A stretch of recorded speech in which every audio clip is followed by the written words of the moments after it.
Now, with Halloween officially behind us, it is time to focus on my favorite time of year, Christmas.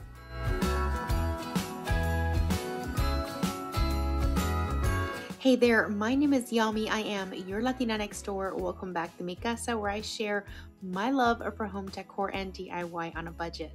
As many of you know, I am in transition right now, moving from Georgia over to Tennessee. I'll be sharing the entire journey as we create our homestead on our new 19-acre farm. However, I've been able to squeeze in a couple of DIY videos for you all this season, so I hope you enjoy. Today I am sharing some Pottery Barn Look for Less dupes, so let's get started. So for this first DIY, we're going to be attempting to recreate these faux potted berry cluster cone trees. Say that 5 times fast. They're pretty large, and the smaller one is $79 when the larger one comes in at $159. Now, the perfect thing to use to recreate these would be these metal cages that have been found at the Dollar Tree garden section. I had 3 over the summer, but I was not able to find any this time around for these DIYs. So if you're unsuccessful in finding these like I was, the next best thing are these right here that you can get right now. Now, if you were making the larger ones, I would suggest using the larger metal buckets that they have at Dollar Tree, but since these are smaller, I am using these that you can find at the party section. And finally, you will need a ton of these. Now, I did notice this year, these only come with 4 sprigs on them when they used to come with 5, and now they're $1.25, so you're actually paying more for less berries. So just keep that in mind when you do this and consider your costs. Now, the first thing you want to do is remove all of the tinsel that goes around each of these trees, and it's actually quite simple. I wanted to make one of them taller than the other, just like in the original inspiration, and since I have limited supplies, I had to get really creative. So what I did was I melted 2 ends of half a stick of hot glue, and I put that in between 2 of them to give the illusion that one of them was taller than the other. Then with some wire cutters, I began to cut off the little heads of the berry bundles so that I can start placing them on the cones. Now, before I adhered any of the berries in, I wanted to give it a little bit more surface area so that the berries would adhere. So what I did was I took some yarn that I actually had purchased for another DIY that you'll see soon, and I began wrapping it around all of the little teeth that were already on the cone. It held it in place very well, and this will just give me more surface area so that the berries have something to adhere to when I glue them on. As I began adding berries to the tree forms, I started at the top and worked my way down. I cut the berry little bundles down into smaller ones and adhered them that way. I continued all the way to the bottom, and then after I was done adding the main berries, I would come back in and check if I had any areas that needed to be filled in. Then I took some paint in Santa Red. This is some old paint that I've had on hand, and I decided to paint all of the berries because not all the berries are the same color, and sometimes you can see the styrofoam from when you cut them from the previous bushes. So I decided I wanted to cover all of those white spots off and give it a more consistent look, so I painted the entire thing. I also wanted the berries to look a little bit more shiny, so I had some Mod Podge on hand as well in glossy, and I gave everything a nice coat. I wasn't perfect with this, but it did give a nice sheen throughout. Once it was dry, all you needed to do was adhere them on to the buckets, or you could leave them without. Honestly, I like them without the buckets myself.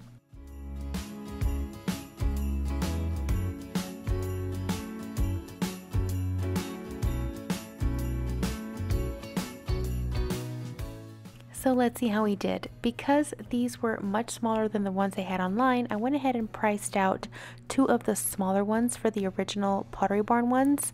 So if I would have bought 2 of the smaller ones, it would have come out to $158 compared to mine. For the berries, the tree forms, and the buckets, I paid $34 for 2 of them. Now, if you're interested, I did use about 12 of the bushes for the larger one and 10 bushes for the smaller one.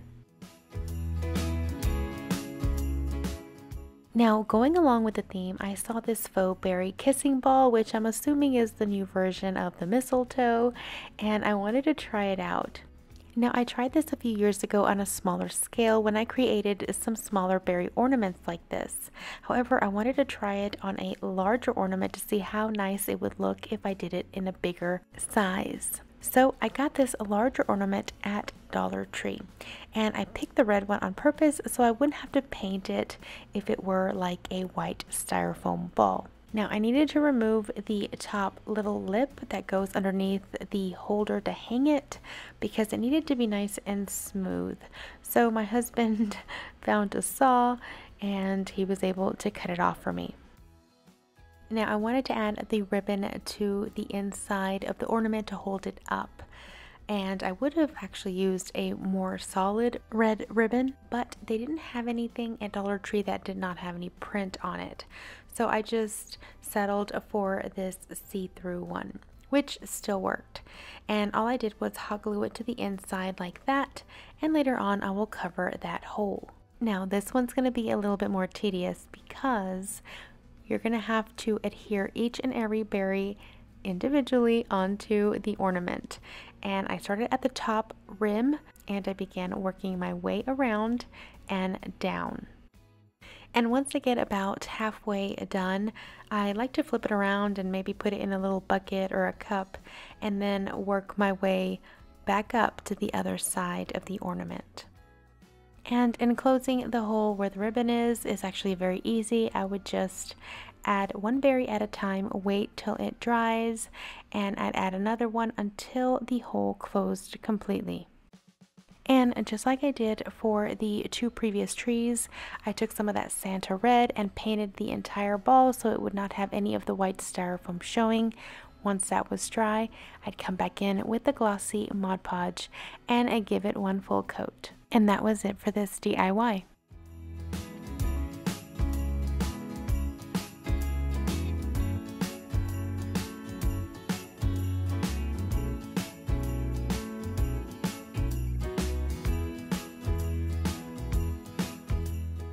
Now let's see how we did. For the original Pottery Barn, the larger one of these was $69, and I based it upon that since mine was a larger one as well.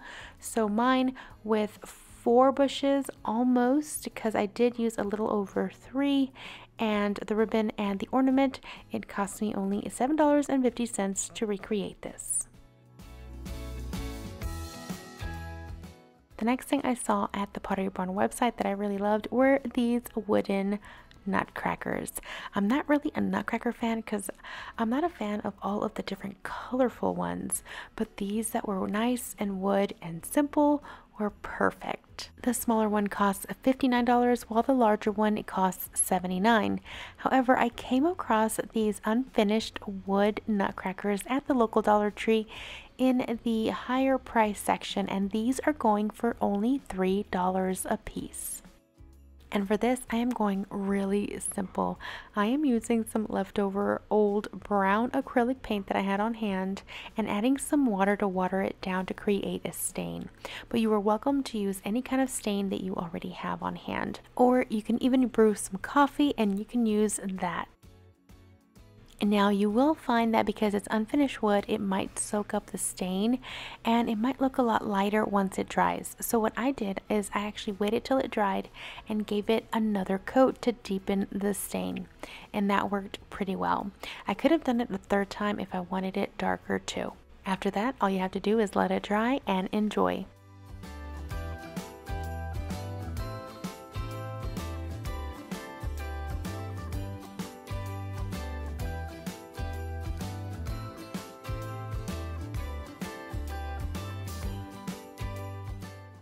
So let's see how we did. Because mine were slightly smaller than the ones that were at Pottery Barn, I went ahead and priced 2 of the smaller ones.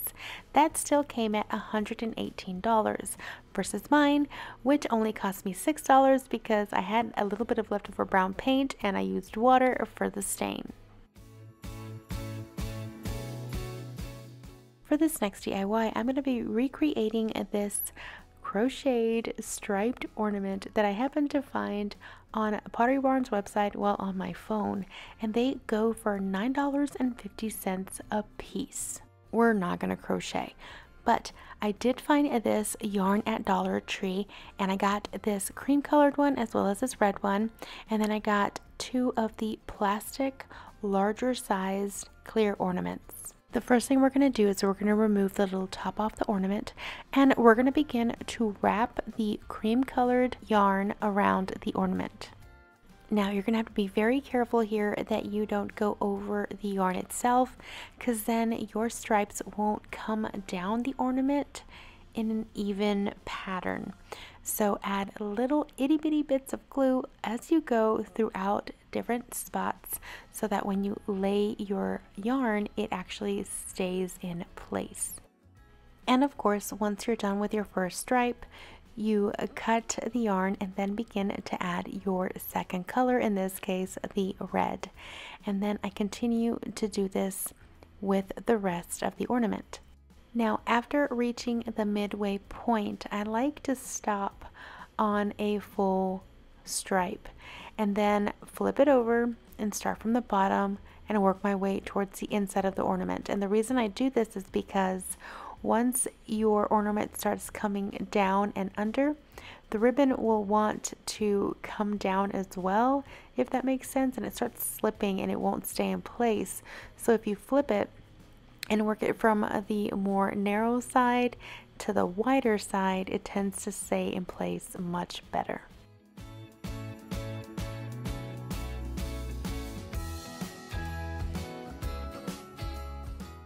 Now, because I didn't have my wood bead stash and I couldn't find any at the Dollar Tree, I decided to go ahead and wrap the yarn around the little top to the ornament. That way it wouldn't be so loud with it being silver.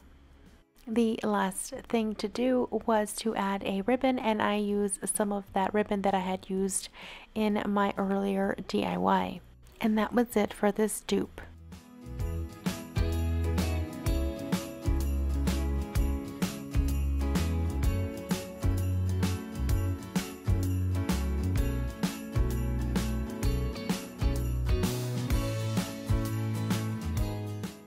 So let's see how we did. The original cost $9.50, and with the 2 yarns and 2 ornaments, I was able to spend only $5, and that made each ornament only $2.50.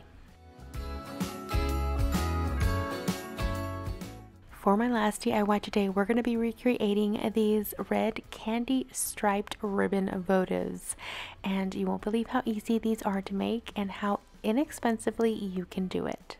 So I went to my local Goodwill and I found 2 of the perfect vases for only $1.09 a piece. The first thing I did was remove all of the stickers and clean them thoroughly, making sure there was no residue. Then I came back in with painter's tape and began to create my ribbon that swirls around each one.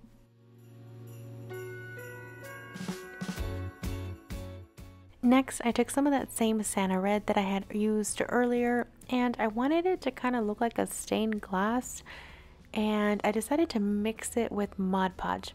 Now, it worked in some areas, but it seized up on me in others, and I got a couple of clumps in thicker areas.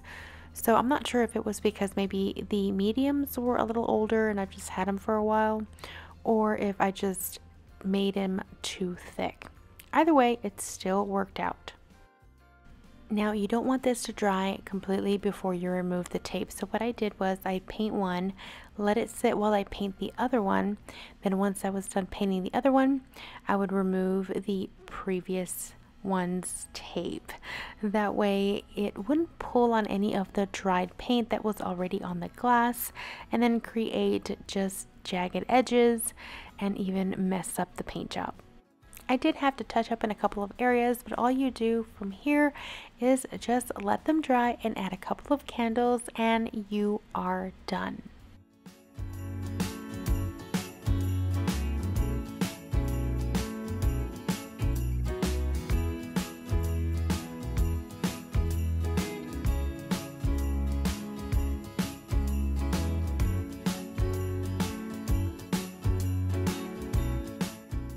So let's see how we did. The original pair at Pottery Barn was $69 for both, and with getting these at Goodwill and spending $1.25 on each of the candles, these only cost me $4.68.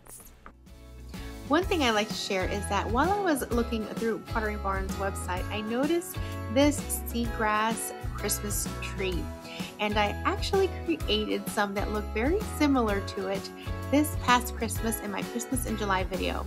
So if you like the look, I'll link the video in my description box below so you can check that one out. Well, that's it for today's video. I hope you enjoyed it. If you did, please make sure to hit like and let me know in the comments below which one of these DIYs was your favorite. I'm going to go ahead and put a couple more videos up on the screen from some of my past DIYs for Christmas that I think you'll enjoy. I hope to see you guys next week with another video. Until then,